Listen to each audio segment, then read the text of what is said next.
Hello friends, स्वागत है आप सबका हमारे यूट्यूब चैनल द वैदिक गुरुज में। आज वैदिक गुरुज कक्षा 9वीं के लिए हिंदी मीडियम बच्चों के लिए एनसीईआरटी बुक का चैप्टर 5 जिसका नाम है यूक्लिड की ज्यामिति का परिचय आज हम शुरू करने जा रहे हैं। और हम आपको उसमें यूक्लिड की जो ज्यामिति है उसका परिचय उसने कैसे दिया, अभिग्रहित बताए, कुछ परिभाषाएं बताई, उनके बारे में एक्सप्लेन करेंगे। और प्रश्नावली 5.1 शुरू कर रहे हैं पहले प्रश्न के साथ। आइए देखते हैं।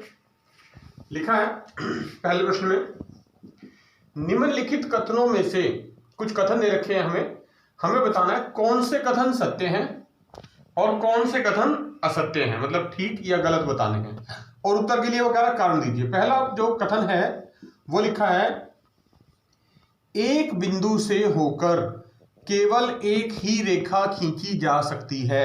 ये जो कथन है ये असत्य है। क्यों असत्य है? क्योंकि एक बिंदु से बहुत सारी रेखाएं खींची जा सकती हैं। देखिए हम आपको एक्सप्लेन करते हैं। मान लीजिए ये एक बिंदु है कोई भी, इस बिंदु से हमने एक ये रेखा खींच दी, एक और ये खींच दी, एक और ये खींच दी, एक और ये खींच दी, एक और ये खींच दी। तो इस प्रकार आप एक बिंदु से असंख्य रेखाएं खींच सकते हैं। तो पहला जो कथन है कि एक बिंदु से होकर केवल एक रेखा खींची जा सकती है, ये असत्य है। दूसरे कथन पे चलते हैं। दूसरे कथन में लिखा है, दो भिन्न बिंदुओं से होकर जाने वाली, दो भिन्न बिंदुओं मतलब दो अलग अलग बिंदुओं से जाने वाली असंख्य रेखाएं हैं। तो ये भी जो कथन है ये असत्य है। क्यों असत्य है? क्योंकि मान लीजिए देखिए ये दो बिंदु हैं, मान लीजिए एक बिंदु ए है कोई भी और एक बिंदु बी है। इन दोनों बिंदुओं से एक रेखा गुजरती है, ये ए बी। तो अब इन दो बिंदुओं से इस ए बी के अलावा और कोई भी रेखा नहीं खींची जा सकती। आप कहीं से भी कोशिश कर लें, दो अलग अलग बिंदुओं से आप केवल एक ही रेखा खींच सकते हैं, इसलिए ये कथन जो है वो असत्य है। तीसरे कथन पे चलते हैं। लिखा है, एक शांत रेखा दोनों ओर अनिश्चित रूप से बढ़ाई जा सकती है। ये कथन बिल्कुल सत्य है। देखिए ये कोई रेखा है, आप इसको दोनों तरफ बढ़ाना चाहते हैं, आप इसको इधर भी बढ़ा सकते हैं, इधर भी बढ़ा सकते हैं, तो दोनों तरफ अनिश्चित रूप से बढ़ाए जा सकते हैं। तो इसका मतलब ये कथन सत्य है। चौथा कथन वो कह रहा है, यदि दो वृत्त बराबर हैं तो उनकी त्रिज्याएं बराबर होती हैं। बिल्कुल सत्य कथन है ये। वृत्त देखिए आपको पता है, जो भी वृत्त की अंदर ये उसका केंद्र होता है और वृत्त के केंद्र से लेके उसकी परिधि तक की जो दूरी होती है, ये दूरी मान लेते हैं ये ओ है बिंदु, ये ए है। इस ओ ए को हम बोलते हैं त्रिज्या। ठीक है। अगर एक और वृत्त लगा लें हम इसी के बराबर ये, तो जो दूसरा वृत्त बनेगा, मान लीजिए ये बी है केंद्र और ये बिंदु सी है, तो जो बी सी त्रिज्या है, ये त्रिज्या दोनों बराबर होती हैं। अगर दो वृत्त बराबर हैं तो उनकी जो त्रिज्या है वो बराबर होती है, क्योंकि त्रिज्या बराबर होगी तभी वृत्त बराबर बनेंगे। त्रिज्या कम ज्यादा कर देंगे तो वृत्त भी छोटे बड़े हो जाएंगे। तो उसने कहा था कि दोनों वृत्त बराबर हैं तो उनकी त्रिज्याएं भी बराबर है। जी हाँ, ये बिल्कुल ठीक बात है, सत्य है। पांचवा कथन, आकृति में यदि ए बी बराबर पी क्यू दिया हुआ, देखिए ये रेखा ए बी दे रखी है और ये पी क्यू, ये दोनों बराबर हैं। और कह रहा है पी क्यू और एक्स वाई बराबर हैं। ये पी क्यू ये इस एक्स वाई के बराबर है, यानी जो ये ए बी रेखा है ये तो इस पी क्यू के बराबर है और जो पी क्यू रेखा है वो एक्स वाई के बराबर है। तो वो कह रहा है क्या ए बी जो ये रेखा है ये इस एक्स वाई के बराबर है? तो बिल्कुल सत्य कथन है, हाँ बराबर है।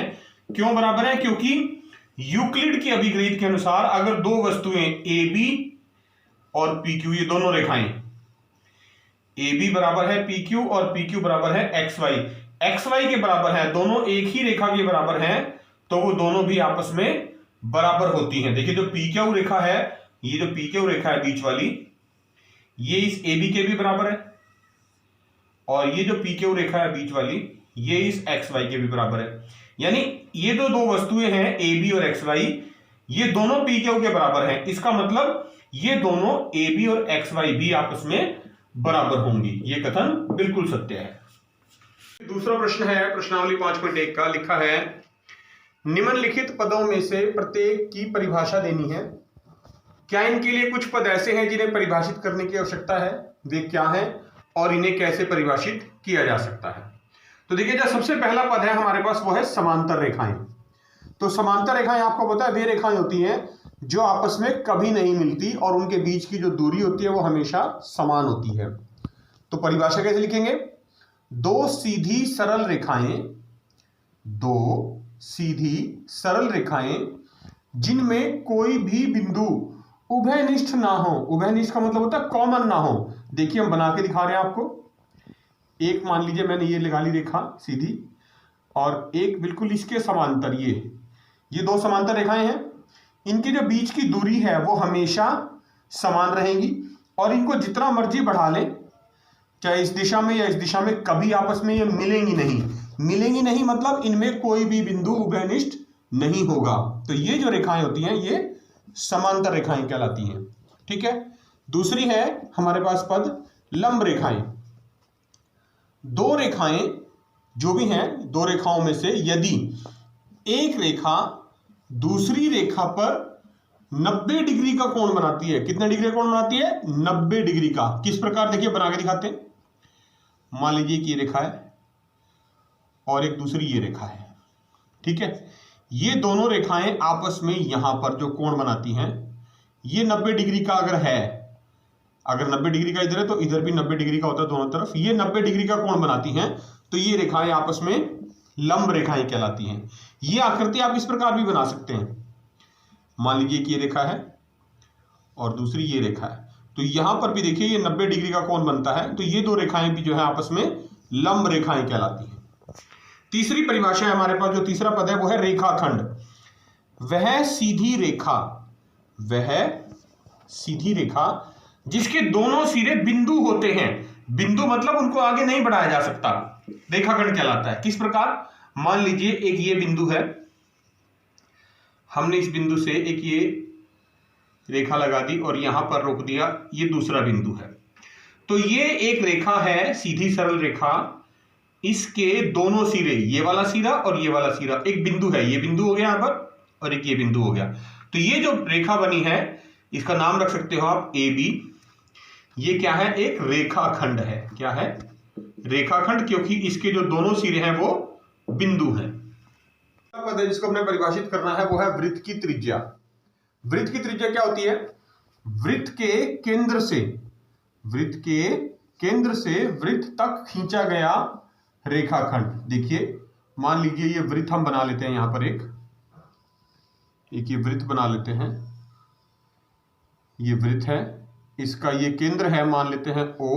तो वो कह रहा है वृत्त के केंद्र से वृत्त तक, ये केंद्र से ये वृत्त तक खींचा गया जो रेखाखंड है, मान लेते हैं बिंदु A है, यहां पर वृत्त की त्रिज्या कहलाता है। तो ये जो रेखाखंड है O से A तक की जो लंबाई है, इसको हम कहते हैं कि ये है वृत्त की त्रिज्या।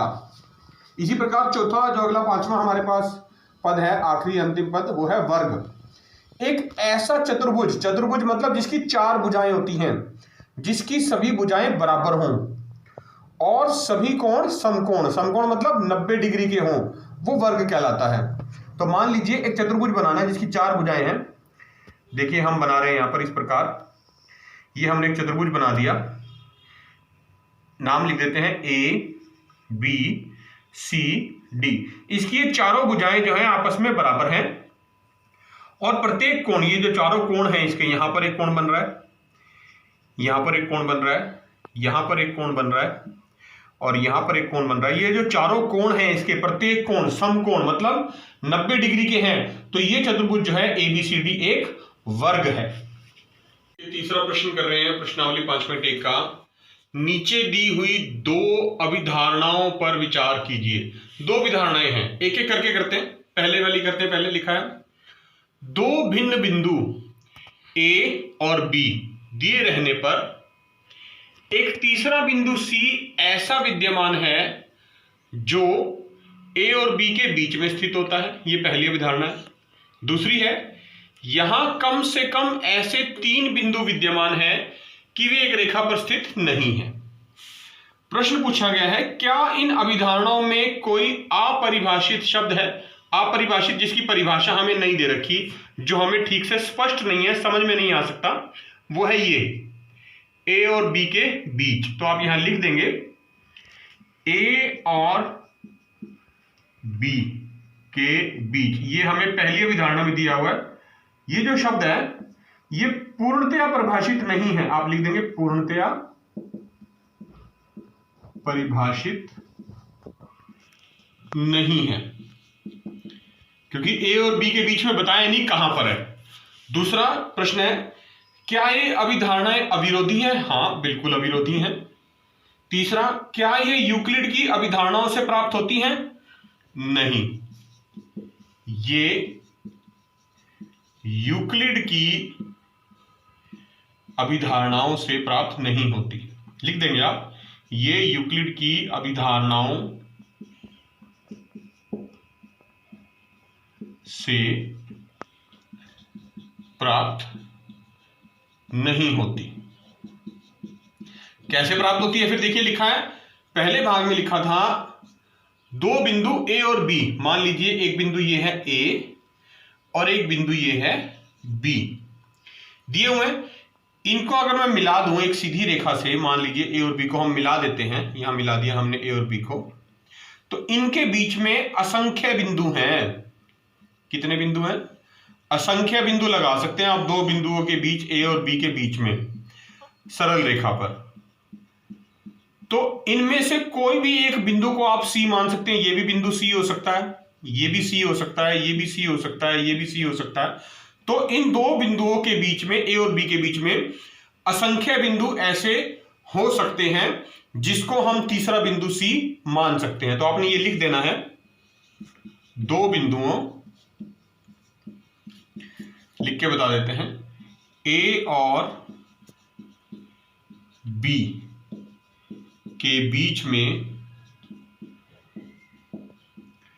असंख्य बिंदु हो सकते हैं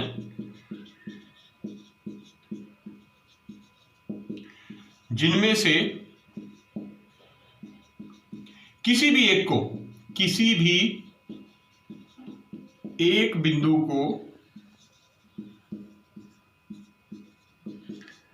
सी मान सकते हैं। जो हमने बिंदु सी प्रश्न में कहा गया वो बिंदु हम सी ले सकते हैं। ये तो होगी पहली अभिधारणा की स्पष्टीकरण।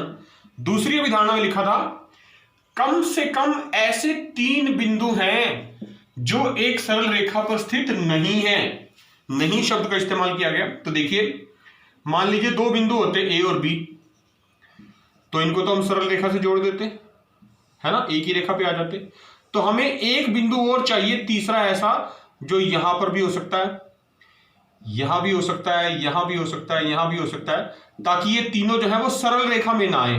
तो दो बिंदुओं को आप इसका स्पष्टीकरण लिख देंगे, दो बिंदुओं ए और बी को एक सीधी सरल रेखा द्वारा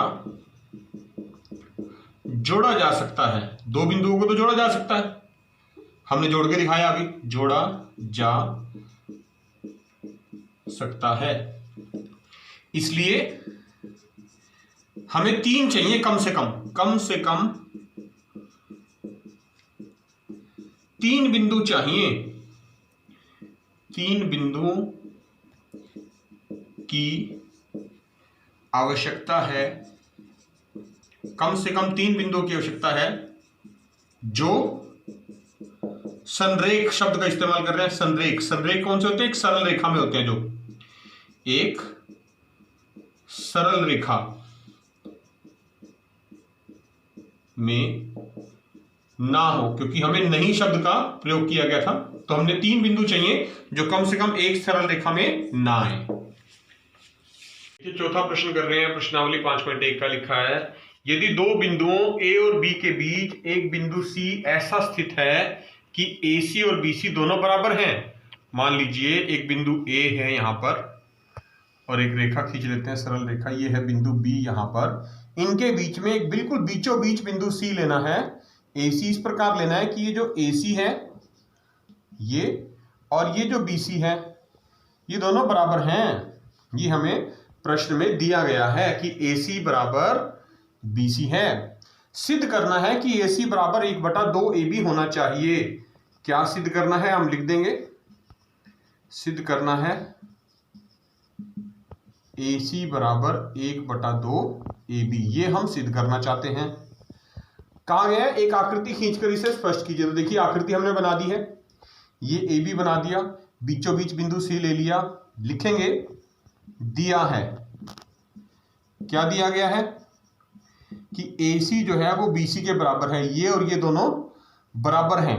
जब ये बराबर हैं तो हम यहां पर क्या कर रहे हैं, हम लिख देंगे दोनों तरफ, लेफ्ट साइड में भी और राइट साइड में भी, यानी बाईं तरफ और दाईं तरफ, दोनों तरफ AC जमा करने पर हम दोनों तरफ AC जोड़ देते हैं। तो देखिए क्या होगा, AC जमा AC, ये एक AC पहले से था, हमने एक और जमा कर दिया। ऐसे ही ये BC पहले से था, इसमें जमा कर दिया हमने AC, तो AC यहां जमा कर दिया, AC यहां जमा कर दिया, क्योंकि यहां पर हमने यूक्लिड का अभिग्रहित जो होता है उसका इस्तेमाल कर लिया। कौन सा अभिग्रहित, कि यदि बराबरों में दो बराबर चीजें हैं, उनमें दो बराबर चीजें जोड़ी जाएं, बराबरों में समान जोड़ा जाए, या बराबर भी कह सकते हैं आप यहां पर शब्द, यदि बराबरों में बराबर जोड़ा जाए तो जो पूर्ण बनता है उनको मिलाने से जो आएगा तो पूर्ण भी बराबर होता है। ये बात सबसे पहले यूक्लिड ने बताई थी कि अगर दो बराबर चीजों में आप कोई बराबर चीज दोनों तरफ जमा करते हैं तो जो उत्तर आएगा वो हमेशा बराबर रहेगा। अब देखिए ये भी AC है, ये भी AC है, एक AC ये और एक AC ये, दोनों को जमा कर दिया, क्या बन गया 2 AC बराबर। और AC और BC देखिए आकृति में हमने ये AC है यहां से यहां तक, ये AC था, इसमें BC और जोड़ दिया, यहां तक जोड़ दिया, तो क्या बन गया सारा का सारा, ये सारा का सारा बन गया A से B तक, यानी ये सारा AC और BC को जोड़ने पर AB बन गया। तो अब क्या होगा, देखिए जो 2 इसके साथ यहाँ गुना में है, ये नीचे इसके बटे में आ जाएगा, तो AC बराबर 1/2 AB। तो ये हमने सिद्ध कर दिया कि AC जो होता है वो 1/2 AB होगा, यानी AC जो होगा वो AB के आधे के बराबर होगा, AB का आधा AC। तो यही सिद्ध करना था, AC बराबर 1/2 AB है। देखिए पांचवा प्रश्न कर रहे हैं, प्रश्नावली 5.1 का लिखा है कि जो चौथा प्रश्न हमने किया था अभी, उसमें हमने कहा कि जो बिंदु C है वो AB का मध्य बिंदु है। मान लीजिए मैं ये देखिए ये A है रेखा और ये B है, ये जो C था ये इसका मध्य बिंदु कहलाता है, ठीक है। सिद्ध करना है कि एक रेखाखंड का एक और केवल एक, वन एंड ओनली वन, एक और केवल एक, सिर्फ एक ही मध्य बिंदु होता है। तो मान लेते हैं, देखिए हमने देखा हुआ कि AB है और ये C इसका मध्य बिंदु है। प्रश्न 4 के अनुसार हमने कहा था कि जो C है वो AB का मध्य बिंदु है। बिंदु C AB का मध्य बिंदु है, मध्य बिंदु है। मध्य बिंदु का अर्थ क्या हुआ कि जो AC है वो 1/2 AB के बराबर है, यानी जो AC है वो AB का आधा है ना, बिल्कुल इसके आधे के बराबर होगा AC के। लेकिन अब हमने कहा कि क्या सिद्ध करना है कि क्या एक रेखाखंड के दो मध्य बिंदु हो सकते हैं या सिर्फ एक ही हो सकता है। तो मान लेंगे C के साथ साथ यहां पर एक बिंदु D ले लेते हैं और लिख देंगे, मान लीजिए रेखाखंड AB के C और D, एक ये C और एक ये D, दो मध्य बिंदु हैं। C और D दो मध्य बिंदु हैं। अगर मैंने दो मध्य बिंदु मान लिए रेखा AB के, तो प्रश्न 4 के अनुसार क्या कहा गया था कि जो मध्य बिंदु की साथ जो रेखाखंड होता है AC का, वो AB के आधे के बराबर होता है, यानी AC बराबर AB का आधा और AD भी क्या होगा, वो भी AB का आधा, क्योंकि D अगर मध्य बिंदु है तो वो AD AB का आधा होगा, और अगर C मध्य बिंदु है तो AC AC जो है वो AB का आधा होगा। तो ये समीकरण 1 और ये समीकरण 2। अब यूक्लिड के अनुसार, यूक्लिड का जो अभिग्रहित है वो कहता है कि जो दो बराबर वस्तुएं बराबर होती हैं तो आपस में ही बराबर होती हैं। तो लिख देंगे यूक्लिड के अभिग्रहित, कौन सा अभिग्रहित यूज करेंगे कि दो वस्तुएं किसी तीसरी के बराबर हों तो वे दोनों परस्पर बराबर होती हैं, तो वे दोनों परस्पर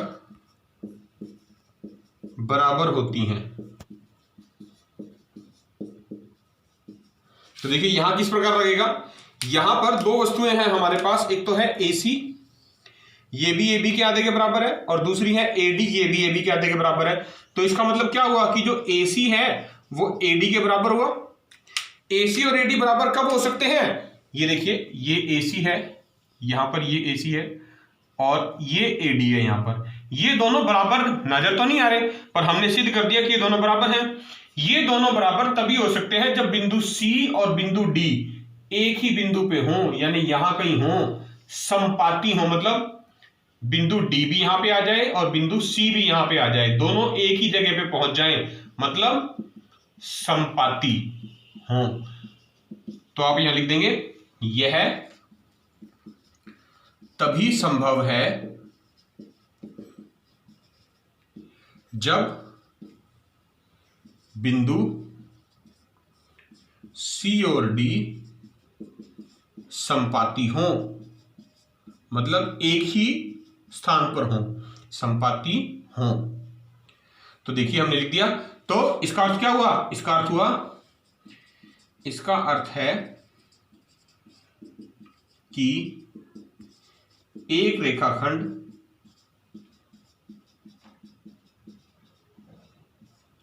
AB का एक और केवल एक, सिर्फ और सिर्फ एक ही मध्य बिंदु हो सकता है, एक ही मध्य बिंदु हो सकता है, दो नहीं हो सकते। हमने दो लेके कोशिश करी बनाने की, लेकिन वो दोनों क्या हुए, संपाती हो गए, एक ही बिंदु पर स्थित हुए। प्रश्नावली 5.1 का छठा प्रश्न है, आकृति में AC बराबर BD दे रखा है। ये आकृति देखिए AD, इस पे दो बिंदु हैं B और C। वो कह रहा है ये जो AC है यहां से यहां तक, ये इस BD के बराबर है यहां से यहां तक, ठीक है। अब वो कह रहा है ये AC है, ये BD है, बराबर है, और सिद्ध करना है कि AB और CD बराबर है। तो देखिए इस AC में से अगर मैं ये BC घटा दूं तो AB बच जाएगा, और इस BD में से भी ये BC घटा दूं तो CD बच जाएगा, और हमारा प्रश्न सिद्ध हो जाएगा। तो लिखेंगे दिया है, हमें क्या दिया हुआ है, हमें दिया हुआ है AC बराबर BD, ये AC है, ये BD, दोनों बराबर है। बीच में जो BC है फालतू हिस्सा, ये वाला देखिए, इसमें यहां तक है और इसमें यहां तक आएगा, तो ये BC घटा देते हैं, दोनों तरफ लिख देंगे आप, दोनों तरफ BC घटाने पर क्या मिलेगा, देखिए AC में से भी BC घटा देना है और BD में से भी BC घटा देना है। यहां लिख देंगे आप इसका अभिग्रहित यूक्लिड का जो हमने इस्तेमाल किया, क्या कि यदि बराबरों में से, दो बराबर वस्तुओं में से बराबर घटाया जाए, बराबर घटाया जाए तो जो शेष बचता है वो भी बराबर होता है, तो शेष भी बराबर होता है। ये यूक्लिड ने बताई थी बात हमें सबसे पहले, इसलिए इसको यूक्लिड का अभिग्रहित कहते हैं। अब देखिए AC, ये AC था यहां तक, इसमें से ये BC घटा दिया, ये BC निकाल दिया, तो कितना बच गया, यहां से यहां तक बच गया, ये था A से B तक, तो AC में से BC घटाने पे तो AB बच गया, और ये BD था पूरा यहां से यहां तक, ये BD, इस BD में से ये BC यहां से यहां तक घटा दिया हमने, तो यहां से यहां तक ये बच गया, ये क्या है CD, तो BD में से BC घटाया तो क्या बच गया CD, और यही सिद्ध करना था हमने, यही सिद्ध करना है, ठीक है। और हमने अभिग्रहित इसमें जो यूक्लिड का इस्तेमाल किया वो क्या था, यदि बराबरों में से बराबर घटाया जाए तो जो बचता है वो भी हमेशा बराबर होता है। तो AC और BD बराबर थे, उनमें से BC हमने बराबर घटा दिया तो AB और CD बच गया, वो भी बराबर आया है। सातवें प्रश्न पे चलते हैं। यूक्लिड की अभिग्रहित सूची में दिया हुआ अभिग्रहित नंबर 5 कौन सा था? कि अभिग्रहित नंबर 5 को लिख लेते हैं पहले हम। अभिग्रहित 5 ये कहता है कि भाग जो होता है, भाग अपने पूर्ण से कभी बड़ा नहीं हो सकता, कभी बड़ा नहीं हो सकता।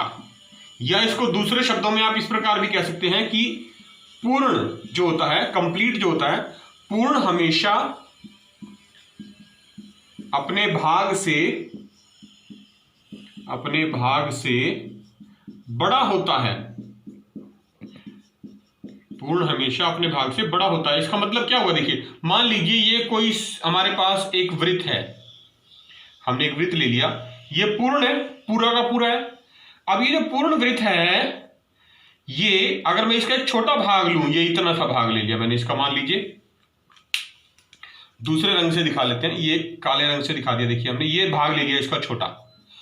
तो यूक्लिड का जो 5वां अभिग्रहित है, अभिग्रहित नंबर 5, वो ये कहता है कि ये जो पूरा वृत्त है, ये इस छोटे से भाग से, इससे पूर्ण हमेशा अपने भाग से बड़ा होता है। बड़ा ही होगा हमेशा, कभी भी, है ना? ये इससे तो बड़ा ही रहेगा ना हमेशा, कभी भी इससे तो छोटा नहीं हो सकता ये पूरा का पूरा वृत्त। दूसरे में कह रहा है, या हमने पहले कहा था कि भाग अपने पूर्ण से, क्या ये जो छोटा सा हिस्सा है ये इस पूरे से कभी बड़ा हो सकता है? नहीं हो सकता। तो यही कहा कि अभिग्रहित जो 5 है वो एक सर्वव्यापी सत्य क्यों माना जाता है? क्योंकि पूर्ण हमेशा अपने भाग से बड़ा होता है। और ये बात हर जगह लागू होती है, वृत्त पर ही नहीं। मान लीजिए एक सरल रेखा ले लेते हैं हम, ये एक रेखा ले ली मैंने ए बी, ये पूर्ण रेखा है, और मैं यहां पर इसका एक छोटा सा हिस्सा ले लेता हूं, ये वाला इतना। अब ये हिस्सा जो है, मैं इसको बिंदु सी से अगर प्रदर्शित कर दूं, तो ये जो AC है, ये AC, ये कभी भी इतना हिस्सा इस AB से बड़ा नहीं हो सकता। यानी जो AB है वो हमेशा AC से बड़ा आएगा। पूर्ण AB है, AC उसका भाग है छोटा, AB AC से हमेशा बड़ा होगा। ये बात यूक्लिड ने बताई थी अभिग्रहित 5 में, और हमने इसको सिद्ध करके भी दिखा दिया है। तो देखो बच्चों, आपने ये था कक्षा 9वीं का 5वां चैप्टर यूक्लिड की ज्यामिति का परिचय, प्रश्नावली 5.1। हमने आज आपको सभी 7 सवाल हल करके दिखाए और उनको बड़े अच्छे तरीके से यूक्लिड के अभिग्रहितों का प्रयोग करके समझाया। आपने यूक्लिड के सभी अभिग्रहितों को याद करना है और उसकी परिभाषाओं को भी याद करना है, कॉपी में लिखना है। यूक्लिड की परिभाषाओं को आपने बड़े अच्छे तरीके से समझना है, वीडियो को बार बार देखना है, लाइक जरूर करना है, पूरा देखें, कक्षा 9वीं के ज्यादातर बच्चों के साथ शेयर भी करें। और अगर अभी तक आपने हमारा चैनल द वैदिक गुरुज यूट्यूब से सब्सक्राइब नहीं किया है तो अभी सब्सक्राइब करें और बेल आइकन बटन जरूर दबाएं। वैदिक गुरुज आपसे एक ही रिक्वेस्ट करते हैं, आप हमेशा अपने घर में रहें, सेफ रहें, स्वस्थ रहें, सुरक्षित रहें, बिना कारण घर से बाहर ना जाएं और खूब मन लगा के पढ़िए। जुड़े रहिए वैदिक गुरुज के साथ। बहुत जल्द नए प्रश्नों के साथ फिर मिलेंगे, तब तक के लिए थैंक यू।